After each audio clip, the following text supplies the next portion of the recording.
There's something entertainingly frightening about Glenn Beck and the New Republican Party. As an ex-conservative, or ex-con as I like to call it, I've watched the leading voices in the GOP grow more irate and more irrational over the last 2 years. I've watched with macabre preoccupation as they propagate their insolvent ideas, unable to tear my eyes away, albeit feeling helpless to stop it. I keep trying to put a name to this new brand of conservatism.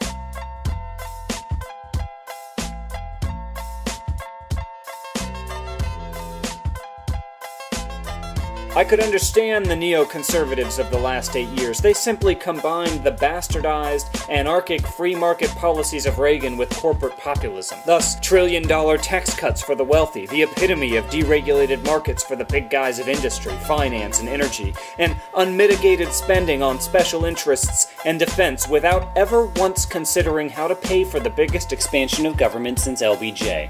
The neocons of the last 8 years weren't bad guys. Okay, maybe Cheney, Ashcroft, and Rumsfeld were, but most of these people were just working with bad ideas that caused our country to go belly up. And in the waning days of the Bush administration, as the global economy collapsed and the specter of failure in Iraq and Afghanistan loomed large, even Bush forged a new path from the woods. Knowing everything we know now about the economy, about Iraq and weapons of mass destruction, about torture and illegal wiretapping of American citizens, I don't get this new brand of conservatism. People like Glenn Beck just want to double down on the failed policy prescriptions of the past and then take those faulty policies to their logical and extreme conclusions. They are peddling a cynical, I would say nihilistic version of conservatism, and after 8 years, enough is enough. Some people need to stand up and call a failure, call a lie. Somebody needs to stand up and call these right-wing extremists what they are, and once and for all reject their jingoism, their covert racism, their abject poverty of ideas as truly un-American. I've got a message for Glenn Beck, Rush Limbaugh, John Boehner, and all those other conservative politicos who came of age in the time of Reagan and still dream about the return of Nixon's Southern strategy. Your time is up. Your ideas are the disasters of our past, and your views of the world no longer match any sort of reality for people who go through life with both eyes open. You are the dinosaurs of our politics, stuck in the tar pits of the last 30 years, grasping for that one final breath, trying to make us believe that our shadow is the devil and only you can lead us to salvation. And you know what? They're right about one thing. We do seek deliverance from this Lucifer that precedes us. But the henchmen of our past catastrophes cannot redeem us, not when they only seek to reinforce their blunders. For all the partisan anger that still lingers, our administration will stand up well in history, not despite our actions after 9/11, but because of them. The enhanced interrogations of high-value detainees and the terrorist surveillance program have, without question, made our country safer. Are you afraid of Lawrence, calling it I let you waterboarding, go. Liz? No, waterboarding is not torture. Waterboarding? Lawrence, are you going to let me answer here? Great. Waterboarding is not torture. It's a very, and you ought to go. I would refer you to Attorney General Holder's Why testimony. has this country prosecuted people for waterboarding? Lawrence. What is the Republican plan to deal with carbon emissions, which every major scientific organization has said is contributing to climate change? George, the idea that carbon dioxide is a carcinogen that is harmful to our environment is almost comical. Every time we exhale carbon dioxide. Carbon dioxide, Mr. Speaker, is a natural byproduct of nature. Man-made global warming is a hoax.